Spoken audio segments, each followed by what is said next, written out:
coalition's occupation of Paris, Napoleon abdicated as French Emperor and was exiled to Elba Island. The monarchy was reinstated and Louis XVIII crowned king, but his reign soon became unpopular. Aware of his appeal and with many soldiers still loyal to him, Napoleon escaped from Elba, landed in France and gained support marching to Paris. King Louis fled and large crowds welcomed back the former emperor. Despite his offers of peace, a seventh coalition of Prussia, Britain, Austria and Russia was formed to overthrow Napoleon, and they agreed to march on Paris. Napoleon launched preemptive attacks to prevent the coalition forces from uniting against him. At Ligny, a Prussian army were defeated but not destroyed. Napoleon then headed to the village of Waterloo where the British were waiting. The French, led by Napoleon, had around 78,000 soldiers, 14,000 cavalry and 250 cannons. Commanded by the Duke of Wellington, the British had about 80,000 soldiers including Germans and Dutch, 10,000 cavalry and 150 cannons. Wellington sent soldiers to occupy the farmhouses of Hougoumont and La Haye-Sainte. The remains of the Prussian army, around 50,000 men that were going to join Wellington, had not yet arrived and were marching to Waterloo. The battle started at 11 AM with the French firing cannons at Hougoumont.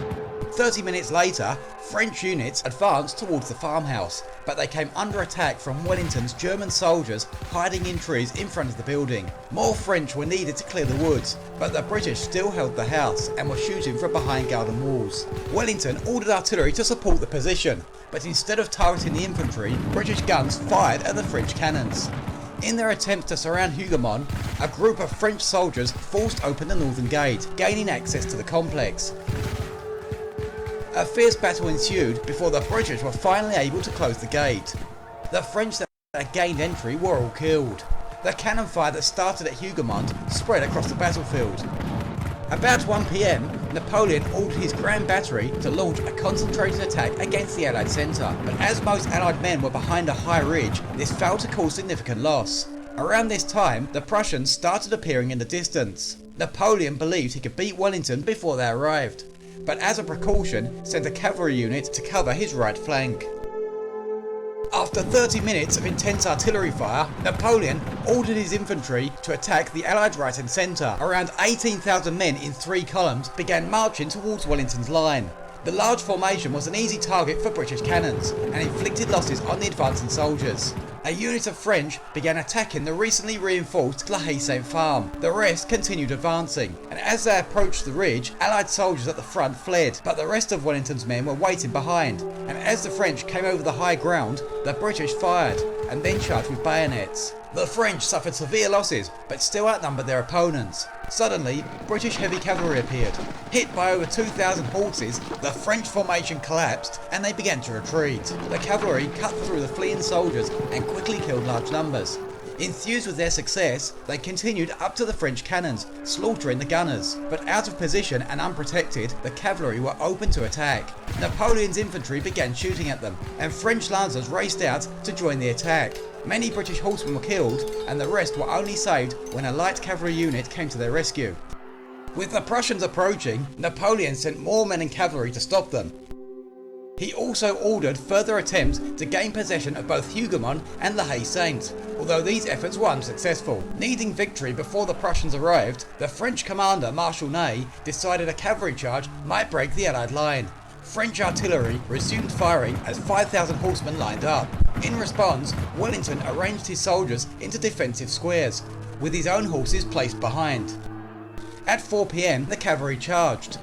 When the French came within range, British cannons fired, killing many. The charge continued over the ridge, where they were met with a volley from the Allied squares, and British cavalry behind targeted stray riders. Unable to break the squares, the French pulled back, regrouped and attacked again, but with the same result. This tactic was repeated at least 6 times, and despite more cavalry joining in, the squares remained unbroken. With losses mounting and without success, the cavalry withdrew. At about 6 PM, the Prussians arrived and were attacking French positions near their right flank, and also from behind at Plancenoit village. With Hougoumont still untaken, Napoleon ordered Ney to capture La Haye-Sainte. After a short battle and the structure set alight, the defenders retreated. Cannons were moved there and began hitting the Allied centre. Still in square formation, they incurred heavy losses. It was 7 PM. With the Allied centre under fire, Ney requested soldiers for another attack. After Plancenoit had been secured, Napoleon gave Ney the last of his infantry reserve, his elite soldiers, the Imperial Guards. Marching towards Allied lines in squares, the Guard were blasted by cannons. Allied infantry began attacking the flanks, halting their advance, but the centre continued forward. On Wellington's order, a unit of British that had been keeping low behind the ridge rose up and fired a volley into the Imperial Guards, then charged with bayonets. The French fled. The sight of the retreating Guards collapsed the morale of Napoleon's army, and most started to flee.